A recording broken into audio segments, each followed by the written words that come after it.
Hello student, welcome to online classes. जैसा कि last class में अपन ने क्वेश्चन नंबर 18 तक कंप्लीट किए थे। नेक्स्ट अपने पास है क्वेश्चन नंबर 19।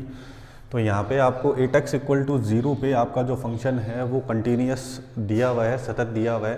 तो आपको f0 की वैल्यू फाइंड आउट करनी है, ठीक है। तो सॉल्यूशन में आपको ध्यान रखना है कि अगर कंटिन्यूस है फंक्शन तो आपका f0 RHL और LHL तीनों की वैल्यू क्या होगी, सेम होगी, ठीक है। तो यहाँ पे आपको ध्यान रखना है कि डायरेक्ट f0 की वैल्यू निकालने के लिए अगर मैं 0 पुट करूँगा तो 0/0 इनडिटरमिनेट फॉर्म अनिर्धारित रूप बनेगा, ठीक है ना। तो यहाँ पे या तो आप RHL कैलकुलेट कर लो या LHL कैलकुलेट कर लो, क्योंकि वही किसके इक्वल होगा, f0 के इक्वल होने वाला है, ठीक है। तो मैं यहाँ पे राइट हैंड लिमिट मतलब RHL है उसको कैलकुलेट कर लेता हूँ, ठीक है। तो लिमिट h टेंस टू 0। अब कल अपन ने जो क्वेश्चन करा था तो उसमें यहाँ पे मैंने आपको बताया था, जो बाइनोमियल में पढ़ा था, द्विपद प्रमेय में 1 + x की पावर n का जो कॉन्सेप्ट था, जो एक्सपेंशन का फॉर्मूला था 1 + nx + n × n - 1 upon factorial 2x²। इस तरीके से जो एक्सपेंशन करा था वो भी यूज़ होगा, क्योंकि यहाँ पे जो पावर है वो 1/2 है और यहाँ पे पावर जो दे रखी है रूट के साथ यहाँ पे 3 लगाया हुआ है। इसका मतलब होल पावर कितनी है आपके पास, क्यूब रूट, तो 1/3 बन जाएगा, ठीक है ना। क्यूब रूट बन गया 1 + x का। तो लिमिट h टेंस टू 0। अब यहाँ पे फंक्शन तो एक ही है तो इसी को अपने को यूज़ में लेना है। RHL कर रहे हैं तो क्या करेंगे, f0 + h, ठीक है। तो limit h tends to 0, 1 + x है तो यहाँ पे 0 + h आएगा, तो मैं केवल h ही लिख देता हूँ, 0 को इग्नोर कर देते हैं अपन। और यहाँ पे 1 + अगेन 0 + h बनेगा, तो h की होल पावर 1/3 अपॉन x है, तो x की जगह में 0 + h मतलब h ही लिख देता हूँ। और यहाँ पे रूट है तो इसकी होल पावर में क्या कर देता हूँ, हाफ, ठीक है। यहाँ पे क्यूब रूट है तो होल पावर 1/3 हो गया, क्लियर। अब ये वाला एक्सपेंशन का फॉर्मूला यूज़ करके अपन इनका एक्सपेंशन करते हैं, प्रसार करते हैं, क्योंकि डायरेक्ट अगर अपन लिमिट पुट करेंगे तो 0/0 इनडिटरमिनेट फॉर्म मिलेगी, ठीक है। अपने को तो f0 की वैल्यू बतानी है तो वो RHL के इक्वल ही होने वाली है, तो RHL को तरीके से कैलकुलेट करना पड़ेगा। अब 1 + h की होल पावर क्या है, हाफ है, ठीक है ना। तो फॉर्मूला क्या था, 1 + nx, तो n कितना है 1/2 × h, ठीक है। फिर क्या था n × n - 1 upon factorial 2h², ठीक है। तो ये आगे चलता रहेगा। फिर आपके पास क्या है, माइनस, तो मैंने माइनस का साइन लगा दिया। फिर यहाँ पे अपन फॉर्मूला अप्लाई करते हैं, तो यहाँ पे माइनस है बीच में इसलिए मैं ब्रैकेट लगा देता हूँ। 1 + h की होल पावर 1/3 है, तो यहाँ पे क्या होगा 1 + nx, n कितना है 1/3 × x, x कितना है h। फिर n × n - 1, n × n - 1 upon factorial 2x² मतलब h²। तो ये भी आगे चलता रहेगा। अब जैसे ही ये माइनस अंदर जाएगा, तो सारी टर्म्स किसकी हो जाएगी, माइनस की। ये भी किसका हो जाएगा, माइनस का, क्लियर है। अपॉन में आपके पास क्या चल रहा है, h। अपॉन वाला h है ना, वो बहुत ही खतरनाक है, उसको हटाने के लिए ये सब कुछ झंझट हो रहा है। जैसे ही वो हटेगा अपने पास एक अच्छा सा डिटर्मिनेंट आंसर है, मतलब जिसको अपन डिटरमाइन कर सकते हैं वो आ जाएगा। अब देखो सबसे पहले तो यहाँ पे 1 है और यहाँ पे क्या -1 है, तो ये दोनों तो कैंसिल हो जाएंगी, ठीक है। और फिर जो भी h वाली टर्म्स है, जैसे 1/2 × h और -1/3 × h, तो इन दोनों में मैंने h कॉमन ले लिया, ठीक है। तो क्या आएगा 1/2 - 1/3, क्लियर है। फिर आगे चलते हैं, जैसे ये डिवाइड में तो h है ही। अब आगे h² कॉमन आ रहा है इस वाली टर्म में और इस वाली टर्म में, तो यहाँ पे मैंने h² कॉमन ले लिया, ठीक है। h² कॉमन ले लिया तो 1/2 - 1 फैक्टोरियल 2, ठीक है। फिर यहाँ पे आ जाएगा -1/3 -1 फैक्टोरियल 2। इस तरीके से आगे फॉर्मेट बन जाएगा, क्लियर हो रही है चीज़। ऐसे ही आगे इससे आगे वाली टर्म, इससे आगे वाली टर्म कॉमन आके उसमें h³ कॉमन आएगा, क्लियर है। अपॉन में आपके पास क्या चल रहा है, h चल ही रहा है, ठीक है। अब पूरा जो भी आपके पास न्यूमरेटर बना हुआ है, अंश में जो भी चीज़ें हैं उसमें से क्या हो सकता है, h क्लियरली कॉमन आ सकता है, क्योंकि यहाँ पे h है, फिर h² है, फिर आगे क्या होगा h³। तो पूरे में से मैं क्या कर रहा हूँ, h को कॉमन ले रहा हूँ। तो यहाँ पे h को कॉमन लिया तो यहाँ पे 1 आया, फिर h कॉमन लिया तो यहाँ तो h² है, तो क्या आएगा h। आगे ऐसी कोई टर्म बनेगी तो उसमें h³ होगा, तो मैंने h कॉमन ले लिया तो क्या बनेगा h², और यहाँ पे समथिंग कुछ भी बन जाएगा, क्लियर है इतनी चीज़। ये आप डायरेक्ट यहाँ पे भी कर सकते हैं, जैसे मैंने h कॉमन ले लिया तो यहाँ पे 1/2 रिमेनिंग, यहाँ पे 1/2 × 1/2 - 1 अपॉन फैक्टोरियल 2h, और यहाँ पे माइनस का 1/3 आ जाता है क्योंकि h को कॉमन ले लेते, फिर यहाँ पे ये कॉमन आके साथ में क्या था h, तो मैंने एक बार अलग से h कॉमन ले लिया, h² ले लिया, फिर कंप्लीट पूरे के साथ क्या ले लिया h कॉमन। आई होप कि आपको अच्छे से समझ आ रहा होगा, क्लियर है। फिर मैंने क्या करा, इस h को कैंसिल कर दिया, फिर लिमिट आप पुट कर दो, लिमिट h टेंड्स टू 0 है वो पुट कर दो, ठीक है। तो 1 × 1/2 माइनस 1/3 ये रहेगा यहाँ पे रिमेनिंग, ये कैंसिल हो गया तो यहाँ तो डिवाइड में 1 ही आएगा, और यहाँ पे h है, फिर आगे h², फिर h³ तो h से मल्टीप्लाई होकर सब क्या बन जाएगा आपके पास 0 0 बन जाएगा, और डिवाइड में आपके पास 1 है ही, तो इट मीन्स आपको क्या मिलने वाला है 1/2 माइनस 1/3। तो 6 का एलसीएम आ जाएगा, तो यहाँ पे आ जाएगा 3, यहाँ पे आ जाएगा 2, तो 3 - 2 आया 1/6। तो आपके RHL की वैल्यू आपको कितनी मिली है, RHL की वैल्यू आपके पास आई है 1/6, ठीक है। और क्वेश्चन में क्लियरली आपको बोला हुआ है कि आपका जो फंक्शन है वो x = 0 पे क्या है, कंटिन्यूस है, सतत है, तो RHL की जो वैल्यू होगी वही f0 की वैल्यू होगी, ठीक है ना।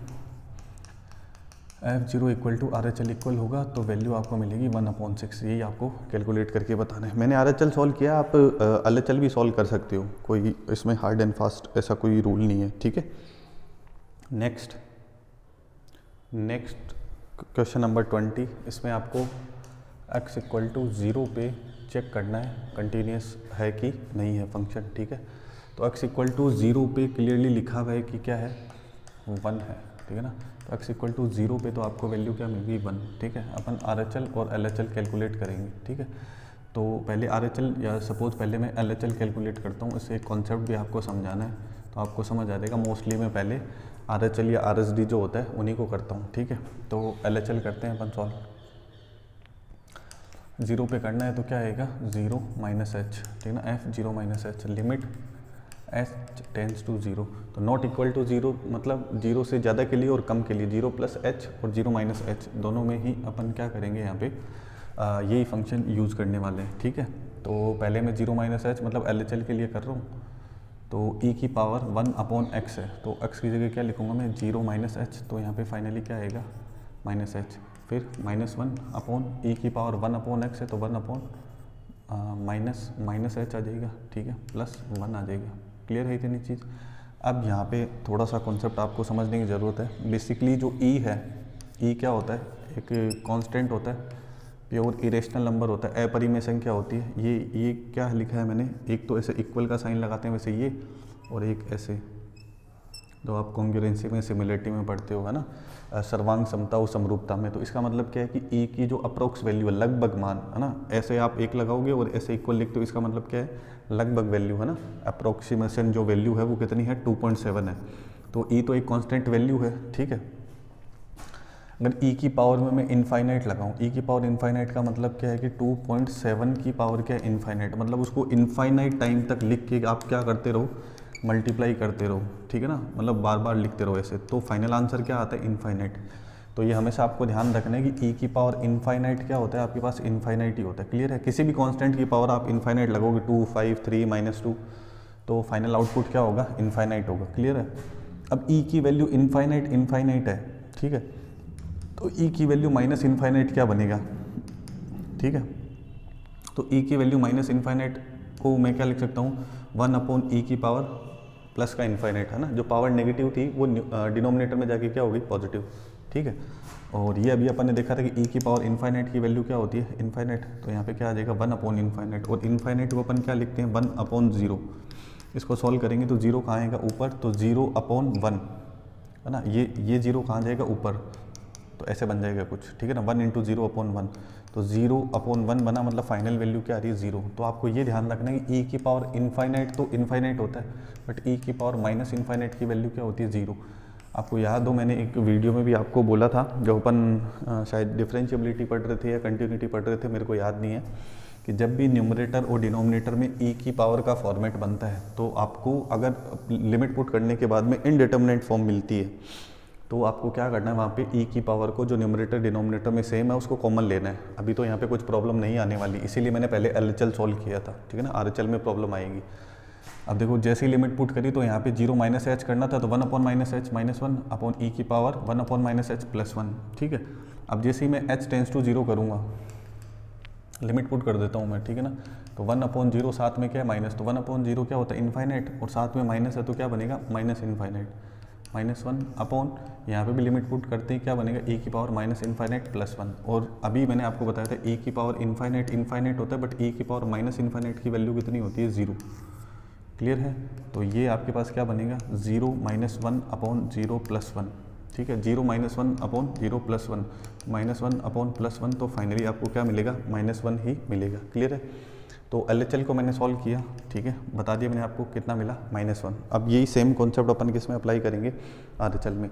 बट यहाँ RHL में जैसे आप डायरेक्ट लिमिट पुट करोगे तो आपको इनडिटर्मिनेट फॉर्म देखने को मिलेगी। ठीक है, ये e की पावर -1 अपॉन h बना। ठीक है, ये मैंने बता दिया। आप क्या बनेगा, 0 -1 और 0 + 1, तो फाइनल वैल्यू क्या आएगी, -1। अब RHL करते हैं। ठीक है, limit h tends to 0 f 0 + h। तो फंक्शन तो सेम है, नॉट इक्वल टू 0 के लिए फंक्शन आपका क्या सेम है। तो यहाँ पे e की पावर 1 अपॉन 0 + h, तो 1 अपॉन h -1 अपॉन e की पावर 1 अपॉन h + 1, ऐसे बनेगा। सेम टू सेम पुट कर दिया मैंने। अब अगर आप यहाँ पे डायरेक्ट लिमिट पुट करते हो तो e की पावर 1 अपॉन 0 मतलब e की पावर इन्फाइनाइट -1 और e की पावर इन्फाइनाइट +1। e की पावर इन्फाइनाइट क्या होता है, इन्फाइनाइट -1 और इन्फाइनाइट +1। तो इन्फाइनाइट में से कुछ भी माइनस करो या इन्फाइनाइट में कुछ भी ऐड करो तो फाइनली आएगा क्या, इन्फाइनाइट ही आएगा।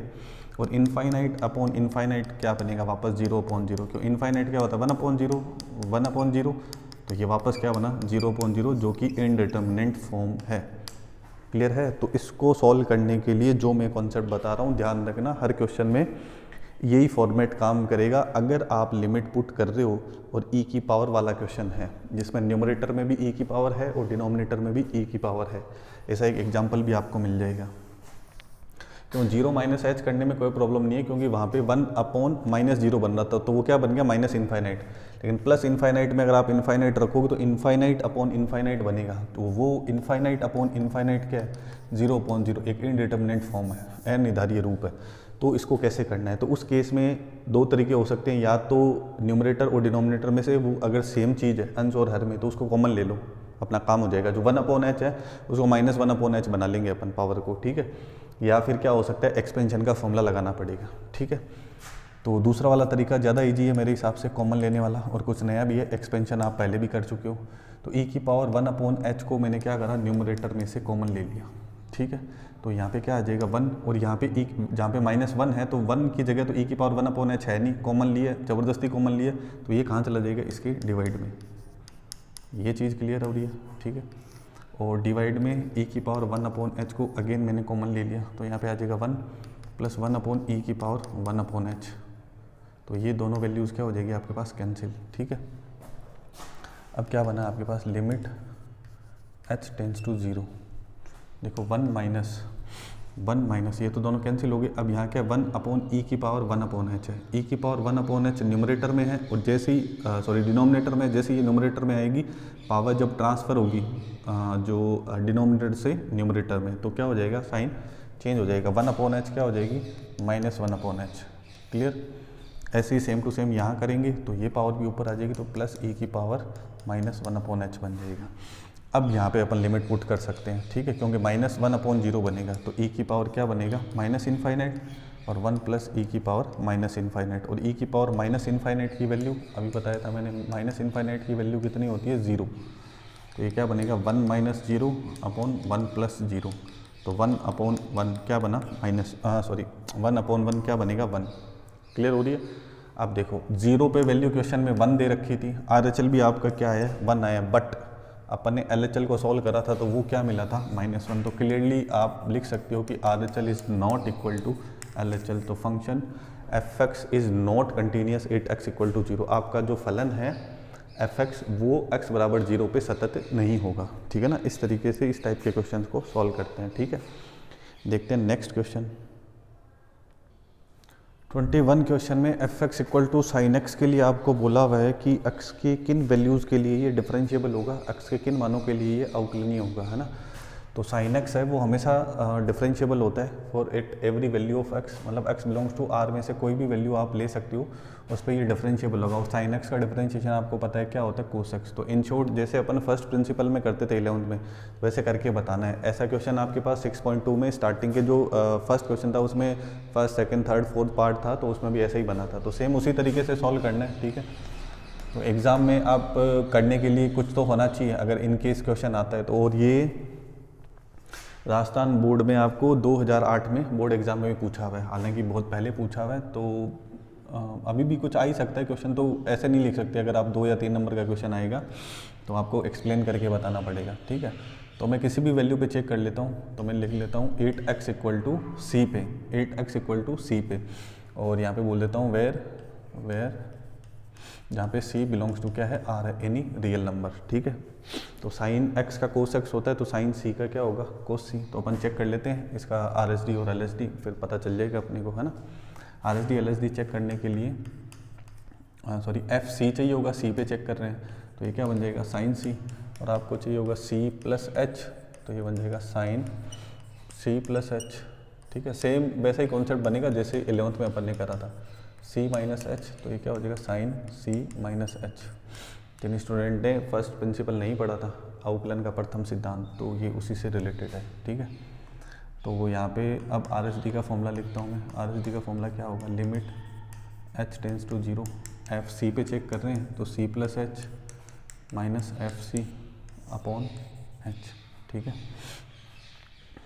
तो सारी वैल्यूज़ पुट कर देते हैं। Limit h tends to 0, c + h आपके पास है sine c + h sine c / h, है ना। अब ये साइन a - साइन b का फॉर्मेट बन गया, साइन a माइनस, यहाँ नीचे लिख देता हूँ, साइन a - साइन b का फॉर्मूला, ठीक है ना। क्या होगा, 2 cos a + b / 2, और साइन। टिग्नोमेट्री के फॉर्मूले तो बहुत इंपॉर्टेंट है, आपको आनी चाहिए, इसके बिना तो कुछ भी नहीं होगा, कहीं पे भी यूज़ होता है, हो जाते हैं ये। 11th वाली टिग्नोमेट्री में प्रॉब्लम है तो भैया प्लेलिस्ट को जाके चेक कर लो, ठीक है ना। 11th की जो टिग्नोमेट्री है उसके रूल रेगुलेशन फॉर्मूले कैसे बने हुए हैं वो सब मैंने एक्सप्लेन कर रखा है, वो इनवर्स टिग्नोमेट्री में भी आपको हेल्प करेगा। इनवर्स टिग्नोमेट्री भी मैंने कंप्लीट पढ़ा रखी है, तो आप प्लेलिस्ट जाके चेक कर सकते हो, ठीक है। कोई भी डाउट है, ठीक है, अभी पढ़ रहे हो तो थोड़ा सिस्टमेटिक तरीके से पढ़ो, ठीक है ना। जहाँ पे प्रॉब्लम आ रही है ना, जैसे जिस एक्सरसाइज के पर्टिकुलर जिस क्वेश्चन में प्रॉब्लम आ रही है, तो आप वही पार्ट देखो, पूरा एक साथ देखने की ज़रूरत नहीं। और आपको लग रहा है कि मुझे तो इस यूनिट के बारे में कुछ पता ही नहीं है, इस चैप्टर के बारे में क्या पढ़ना है, तो आप इंट्रोडक्शन से लास्ट तक, स्टार्टिंग से सारी चीज़ देखो, तभी आपको पता चलेगा। और बोर्ड एग्ज़ाम तो डेफिनेटली आप लोगों के होंगे, तो नहीं पढ़ रहे हो तो फिर तो बहुत नुकसान होने वाला है, सीधी सी बात है। तो साइन a - साइन b का फॉर्मूला जो बना, तो यहाँ पे अप्लाई करते हैं, 2 cos a + b / 2, है ना। तो c + h और प्लस c है, तो दोनों को ऐड कर देंगे, c + h + c / 2, और साइन a - b है तो c + h - c / 2, और डिवाइड में क्या चल रहा है आपके पास, h, ठीक है। अब यहाँ पे थोड़ा सा फॉर्मूला वगैरह आपको अप्लाई करना है, ये मैं हटा देता हूँ, तो इससे अपन ने वैल्यू बना ली। तो limit h tends to 0, 2 cos, इन दोनों को ऐड करेंगे, c क्या बनेगा, 2c, 2 से डिवाइड कर देंगे तो c, और अकेला h है, इसमें भी 2 से डिवाइड कर देंगे तो ये बन जाएगा h/2, क्लियर। फिर साइन पे आते हैं, साइन में c कैंसिल हो जाएगा, तो यहाँ पे क्या आएगा h/2, और डिवाइड में क्या चल रहा है, h, ठीक है। तो यहाँ पे h/2 है, यहाँ पे h है, तो सेम एंगल बनाने के लिए मैंने 2 से डिवाइड कर दिया और 2 से मल्टीप्लाई कर दिया, कर सकते हैं। अब ये पूरा फॉर्मेट क्या हो जाएगा, 1। ये फॉर्मूला पढ़ रखा है आपने, sine x / x, limit x tends to 0 पे क्या हो जाएगा, 1। तो वैसे ही साइन h/2 / h/2, तो h की लिमिट जब 0 की तरफ जा रही है तो h/2 भी किसकी तरफ जाएगा, 0 की तरफ। तो इस पूरे की वैल्यू आपके पास क्या हो जाएगी, 1 हो जाएगी, ठीक है। और रही बात 2 की, तो इससे कैंसिल हो जाएगा, तो आपके पास क्लियरली लिमिट क्या है, लिमिट में क्या रिमेनिंग है, limit h tends to 0 cos c + h/2। तो जैसे ही आप h की लिमिट 0 पुट करोगे तो cos c + 0/2, तो ये फाइनली क्या होगा, 0, तो ये फाइनली क्या आएगा, cos c। तो आप देख सकते हो साइन c का आपने क्या करा, डिफरेंस, मतलब साइन x का करा, लेकिन किस पे अपन वैल्यू फाइंड आउट कर रहे हैं, c पे, तो क्या बना, cos c। ऐसे ही सेम टू सेम आपको क्या करना है, LSD करना है, तो यहाँ पे आ जाएगा यहाँ पे -h, ठीक है। तो उस कंडीशन में यहाँ पे भी आपको क्या मिलेगा, यहाँ पे भी क्या मिलेगा माइनस। तो सेम इसी कॉन्सेप्ट पे बेस्ड होने वाला है, कुछ प्रॉब्लम नहीं आएगी। यहाँ पे माइनस माइनस होगा तो वो कैंसिल भी हो जाएगी, कोई दिक्कत नहीं है। तो फिर आपको क्या मिलेगा वापस, cos c मिलेगा।